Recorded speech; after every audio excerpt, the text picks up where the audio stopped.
సీరియల్లో సినిమాలో నటించాలనుకుంటున్నారా? అయితే వెంటనే మా యాక్టింగ్ స్కూల్లో జాయిన్ అవ్వండి. ఒకసారి అమ్మతో మాట్లాడదాం. అమ్మ నమస్తే అమ్మ. నమస్తే రాధగారు.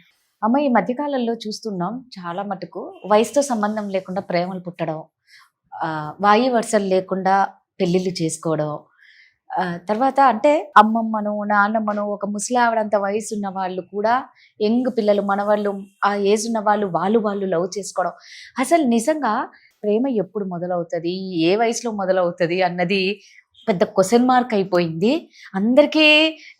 అంటే ఏమంటారు, రాదా ప్రేమ ఎప్పుడు పుడుతుందని అడగకండి మీరు.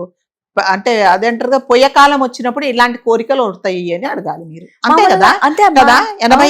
80 ఏళ్ళు పోనీ 60 ఏళ్ళు 60-70 ఏళ్ళు ఆవిడికి 30 ఏళ్ళ వాడి మీద 25 వాడి మీద ప్రేమ. అది ఇద్దరికి అలాగే ఉంది. అంటే అమ్మ అదే అంటున్నా, ఏ వయసుతో మొన్న కూడా మనం ఒకరు వైరల్ బాగా అయ్యారు. అబ్బాయికి 21 years, 40 years. ఇప్పుడు ఒక 10 days బ్యాక్ 40 years వీళ్ళిద్దరు పెళ్లి కూడా చేసేసుకున్నారు. అంటే అరే వాళ్ళ అవతల చిన్న ఏజ్ ఉన్న వాళ్ళు వీళ్ళని లవ్ చేసినప్పుడు వీళ్ళన్నా స్టాప్ చేయాలి కదా, ఎందుకు స్టాప్ చేయలేకపోతున్నారు? ఒక వయసు వచ్చిన తర్వాత నిజంగా వేటి మీద వ్యామోహం ఉండదు, వేటి మీద కోరికలు ఉండవు అని అంటారు. కానీ ఈ కాలంలో అలా ఏం లేదమ్మా. అంత టీనేజ్, అందరూ టీనేజ్లో అయిపోయినారు. 40 వాళ్ళు టీనేజే, 50 వాళ్ళు టీనేజే, 60 వాళ్ళు టీనేజ్ కాదు, ఏజ్ ఉందా లేదా. అదే 99 సంవత్సరాలు కూడా age, 19 years age, 16 years age. అంతే. ఎందుకమ్మా ఇలా? అదే చెప్పానండి ఇంతకుముందు నేను చెప్పింది. అదే కరువులో కొట్టుకుంటున్నారు. ఏ కరువులో కొట్టుకుంటున్నారు అనేది కొట్టుకునే వాళ్ళకే తెలియాలి కదా. ఆకలితో కరువుతో ఏం చేయాలో అర్థం కాక కొట్టుకుంటున్నారు జనాలు. ఆ కొట్టుకుంటున్నప్పుడు ఏమవుతుందంటే ఏం చేయాలో అర్థం కాదు, ఏం చేస్తున్నామో అర్థం కాదు. మీరు అన్నట్టుగా 60 సంవత్సరాలు 55-60 సంవత్సరాల తర్వాత మామూలుగా అయితే బరువులు బాధ్యతలన్నీ తీరిపోయి సో ఒక ప్రశాంతమైన జీవితం బతకాలి అని అనుకుంటారు. సరే ఆరోగ్యం బాగుండాలి దేవుడా, నేను పోయేదాకా నాకు ఎటువంటి మీరు చెప్పిన ఎగ్జాంపుల్స్ ఏంటంటే నేను కూడా విన్నాను. ఒక ఆవిడే 65-70 సంవత్సరాలు ఆవిడ ప్రేమ పుట్టి 29-30 సంవత్సరాలు అంటే దాదాపు మనవడి వయసు ఉన్న అతన్ని పెళ్లి చేసుకుంది. ఎందుకు పెళ్లి చేసుకుంది, వాడెందుకు పెళ్లి చేసుకున్నాడు? ఎస్ అడిగారు, ఏమయ్యా నువ్వు ఇంత పెద్ద నేను చాలా హ్యాపీగా ఉన్నాను. ఎందుకు హ్యాపీగా ఉన్నాడు అంటే ఆవిడ బాగా డబ్బులు ఉంటాయి, ప్లస్ వీడికి ఇంక కష్టపడక్కర్లేదు కదా, బామ్మగారు చక్కగా వండి పెడుతుంది, ఎక్స్పీరియన్స్డ్ కదా, కాబట్టి ఆడ హ్యాపీగా ఉంటాడు. ఇంకొకటి ఎన్ని సంవత్సరాలు ఉంటుంది, వీడికి 30 ఏళ్ళు, ఆవిడికి 70 ఏళ్ళు, ఇంకెన్ని సంవత్సరాలు ఉంటుంది, ఉంటే 10-15. దాని తర్వాత మరి లైఫ్ అంతా వీడు హ్యాపీగా ఉండొచ్చు కదా. So safe job. ఈవిడేంటి, ఇప్పుడు చేసేవాళ్ళు ఎవరు లేరు, నన్ను ఎవడో ఒకడు చూసుకోవాలి, ప్రేమగా చూసుకోవాలి. సో ఆవిడకి ఎప్పుడో పెళ్ళైనప్పుడు ఏమేమి మిస్ అయినాయో అవన్నీ ఇప్పుడు కావాలంటే ఏం చేయాలి, ఇలాంటి వాడు దొరకాలి. చెప్పాను కదా, కరువు కొట్టుకోవడమే, మళ్ళీ కరువుతో ఆకలితో కొట్టుకోవడమే. సో ఇందులో నీతి నిజాయితీ, ఒక పరువు, ఒక మర్యాద, ఒక పద్ధతి, ఒక సాంప్రదాయం అనేది ఏమీ లేదు. ఏ విషయాలలో కూడా లేదండి మనకి. ఏ విషయాలలో అవన్నీ మనం దాటేసాం. మనకు ఒక పరువు, ఒక మర్యాద, ఒక పద్ధతి, ఒక భయము, ఒక భక్తి, ఒక దేవుడు, ఒక పెద్దలు అనేది ఏమీ లేదు. నాకు ఏం తోస్తే నేను అది చేస్తా, అంతే. నీకు ఇష్టమైతే చూడు, అయితే కళ్ళు మూసుకొని దొబ్బేయమని చెప్తున్నారు. అంతే కదా, అట్లాగే మాట్లాడుతున్నారు. దొబ్బే, నీకెందుకు, నీకు ఇష్టం లేదా, వెళ్ళిపో, నిన్ను ఎవరు చూడమంటున్నారు. అంటే గాని నేను చేసే పని ఎంతవరకు ఇది కరెక్ట్, ఇది నిజంగా సమాజం ఒప్పుకుండే పని నేను చేస్తున్నానా, ఇది నా ఏమైనా ఎథిక్స్ ఉన్నాయా నేను చేసే పనులలో, నేను చేసే పని నలుగురికి సమ్మతమా, నలుగురు నన్ను చూసి ఏం నేర్చుకుంటున్నారు అనేది ఎవరు చేయట్లేదు. నేను ఏదో రకంగా నేను సాటిస్ఫై అవ్వాలి, నేను పాపులర్ అవ్వాలి, నాకు డబ్బులు రావాలి. అలాంటి ఇప్పుడు ఏముంటది చెప్పండి. కాబట్టి వయసుతో నిమిత్తం లేకుండా అంటారు కదా, కాదేది కవితకు అనర్హం అన్నట్టుగా వయసుతో ఏమి నిమిత్తం లేదని ప్రాణం ఉన్న ప్రతి ఒక్కరూ ప్రేమించుకుంటున్నారు. అది ప్రేమ అంటారో మరి ఏమంటారో, పిచ్చి అంటారు. నేనైతే పిచ్చి అనే అంటా, నేను ప్రేమ అన్నాను. దాన్ని చేసేసుకుంటున్నారు. ఆవిడ ఏమనుకుంటుంది, హాయిగా ఉంది నా మనవాడి వయసుతో, వీడికి నేనేం చెప్పక్కర్లేదు, నేనే నేర్పిస్తా, ఏం చేయాలో ఏం చేయకూడదో ఎలా ఉండాలో నేను నేర్పిస్తా. వీడేమనుకుంటున్నాడు, ఇక నేను డబ్బులు సంపాదించక్కర్లేదు, బామ్మగారి దగ్గర చక్కగా హాయిగా ఉంటా, నేను నాకేం అవసరం లేదు, నేను సంపాదించక్కర్లేదు, నేను తిరగక్కర్లేదు, నాకు బరువు లేదు, బాధ్యత లేదు. మరి అంతా 80 సంవత్సరాలు ఆవిడంటే వాడు మళ్ళీ పోనీ డబ్బులు ఆమె లేదు ఆమెను పెళ్లి చేసుకుంటాడా? వీడెక్కడ సంపాదించి పెడతాడు ఆమెకి, కాబట్టి కొంచెం డబ్బులు బాగా ఉన్న వాళ్ళని పెళ్లి చేసుకుంటారు వీళ్ళు.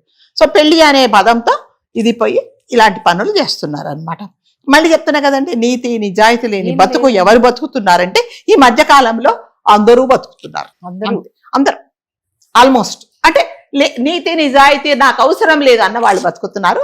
కొంతమంది నిజంగానే పరువు మర్యాద, నేను చేసే పని కరెక్టా కాదా, నేను నలుగురిలో తల ఎత్తుకుంటే పని చేస్తున్నానా లేదా, నా పిల్లలు నా గురించి నేను ఏం నేర్చుకుంటున్నారు, 90 ఏళ్ళు 80 ఏళ్ళు 60 ఏళ్ళు ఉండే వాళ్ళు కూడా నా పిల్లలకు నేను రేపు సమాధానం ఏంటమ్మా ఇలా చేసావు అని అంటే నేను ఏం సమాధానం చెప్పాలి, నేను ఆన్సరబుల్ కదా నా ఫ్యామిలీకి అనేది బరువు బాధ్యత కూడా వాళ్ళు చేస్తున్నారు. ఇలా చేయలేని వాళ్ళు అంతే ఉంటున్నారు. కాబట్టి వయసుకు అనేది నిమిత్తం లేకుండా పెద్ద పెద్ద వాళ్ళు ఏం చేస్తున్నారంటే మీరు చెప్పినట్టుగా బామ్మలు, అమ్మలు, అమ్మమ్మలు, ఆంటీలు. ఈ ఆంటీలు ఏం చేస్తున్నారంటే పాపం హస్బెండ్ ఏదో పాపం ఫ్యామిలీ కోసం ఎక్కడికో వెళ్తాడు, ఆయన ఏదో సంపాదించడానికి ఏ దుబాయో ఏ ఫారినో ఎక్కడో వెళ్తాడు, ఏ ఊరో వెళ్తాడు. ఈవిడికి అంత లోపల పిచ్చెక్కిపోయి ఏం చేయాలో అర్థం కాక ఎవడో ఒకడు కావాలి, వాడు రావాలి. వాడు ఏం చేస్తాడంటే ఎవరు నాకు ఊరికి వస్తుంది, తెలంగాణ నాకు మంచి సుఖం ఇస్తుంది, డబ్బులు ఇస్తుంది, నన్ను అన్ని తిప్పుతుంది, నాకు కావాల్సింది కొనిపెడుతుంది. వాడికి ఏం కావాలి ఇంకా? అది ప్రేమ? ఇక్కడ ప్రేమ ఎక్కడ కనిపిస్తుంది? ప్రేమ లేదు, మళ్ళీ కరువే, మళ్ళీ కరువులో కొట్టుకోవాలి కదా. అంతే కదా, కరువులో ఉండే వాళ్ళు ఎవరు మంచినీళ్ళు ఇస్తారా, ఎవరు కాస్త అన్నం పెడతారా, ఎవరు పులిహోర బొట్లం వేస్తారా అన్నట్టుగా వీళ్ళు కూడా అట్లాగే కొట్టుకుంటున్నారు. కాబట్టి వయసుతో సంబంధం లేనిది ఏంటంటే ఇదే. సో ఇదంతా నెగిటివ్ చెప్పానండి, పాజిటివ్ కూడా ఉంటుంది ఇందులో.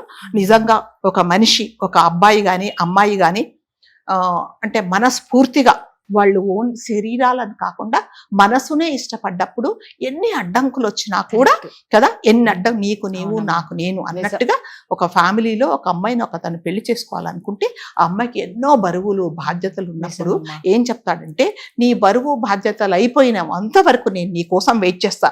మరి నా వయసు అప్పటికి 50 ఏళ్ళు అవుతుంది కదా, పర్వాలేదు, 50 సంవత్సరాలు అయినా కూడా నీ మనసును నేను 18 సంవత్సరాలు ఉన్నప్పుడు ఎలా ప్రేమించానో అలాగే ప్రేమిస్తా, నీ కోసం నేను వెయిట్ చేస్తాననేసి పెళ్లి చేసుకునే వాళ్ళని మనం చాలా మందిని చూస్తాను. 55, 60 అంటారు. వీళ్ళకి ఇప్పుడు ఈ కాలంలో ఈ వయసులో పెళ్లి ఏంటంటే ఎస్ అంటే మీరు అన్నట్టుగా ప్రేమ అనేది అది నిజమైన ప్రేమ. సో వాళ్ళు శరీరాలు కోరుకోవట్లేదు, వాళ్ళు మనసును కోరుకుంటున్నారు, ఒకరికొకరి సాంగత్యం కోరుకుంటున్నారు. నీకు నేను నాకు నువ్వు అన్నట్టుగా ఉంటాము. సో మనకు అవసరం లేదు, మనకు పెళ్లి ఇంకొక కోరికలు మనకు అవసరం లేదు. ఎందుకంటే నేను నీ శరీరాన్ని ప్రేమించలా కదా. నేను 20 సంవత్సరాలు ఉన్నప్పుడు ఒక అమ్మాయిని చూసినప్పుడు ఎస్ చాలా అందంగా ఉంటది, ఆ ఏజ్ లో చూడ చక్కగా ఉంటది, చాలా అట్రాక్టివ్ గా ఉంటది కదా. అలాంటి అమ్మాయిని నువ్వు 50 సంవత్సరాలు ఉన్నప్పుడు కూడా అదే ప్రేమతో ప్రేమించావంటే నేను దాన్ని ప్రేమ అంట. కరెక్ట్ అమ్మా, నిజంగా కదా, నిజమైన స్వచ్ఛమైన స్వచ్ఛమైన ప్రేమ. కాబట్టి వాళ్ళు ఏమంటారు, నీ బరువు బాధ్యతలన్నీ తీరిపోయేదాకా నేను నీ కోసమే వెయిట్ చేస్తానని. నేను ఒక ఫ్యామిలీని చూస్తాను, అతను రిటైర్ అయిపోయిన తర్వాత ఆవిడని పెళ్లి చేసుకున్నాడు. మరి అది వాళ్ళ మధ్యలో ఏముంటాయండి, ఏమైనా కోరికలు ఉంటాయా? ఎందుకంటే వాళ్ళు ఒకరినొకరు మనుషులను మనసులు కావాలనుకున్నారు. ఈ శరీరం అనేది మీ 50-60 ఏళ్ళు వచ్చిన తర్వాత మీకు ఆ స్టిఫ్నెస్ ఉండదు, ఆ ఇది ఉండదు, ఆ అందం ఉండదు, ఆ చందం ఉండదు, ఏమీ ఉండదు. అయినా కూడా అతను పెళ్లి చేసుకున్నాడు, ఆమె కూడా అతని కోసమే వెయిట్ చేస్తుందంటే అది నిజమైన ప్రేమ. అంతేగాని కరువులో కొట్టుకోవడం కాదు. కాబట్టి నిజంగా మీరు అన్నట్టుగా నిజమైన ప్రేమ ఉందా అంటారంటే ఇలాంటి వాళ్ళు ఇలాంటి పనులు చేసినప్పుడు ఎస్ నిజమైన ప్రేమ అంటారు.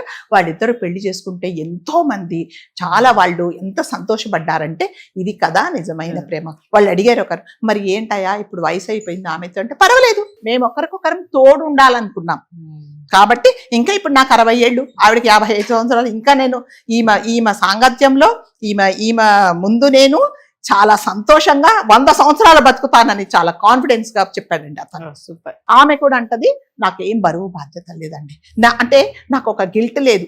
నేను 20 సంవత్సరాలు అప్పుడే ఇతను నేను నచ్చాడు, నేను పెళ్లి చేసుకుంటాను అనకుండా నా బాధ్యతలన్నీ తీర్చేసి నేను వచ్చాను. కాబట్టి నాకు నిజంగా నాకు ఆత్మ సంతృప్తిగా ఉంది, నేను హ్యాపీగా ఉంటాను ఇప్పుడు తనతో అని చెప్పింది. అది మళ్ళీ చెప్తున్నా, అది నిజమైన ప్రేమ. అంతేగాని 70 ఏళ్ళు పోయి 30 ఏళ్ళు 37 ఏళ్ళు పోయి 80 ఏళ్లతో పెళ్లి చేసుకోవడం అంటే అది కరువు. ఇంకా మీరే అనుకోండి, ప్రేమ ఏదో కరువు ఏదో మీరే నిర్ణయించుకోండి. సూపర్ అమ్మా, థ్యాంక్ యూ.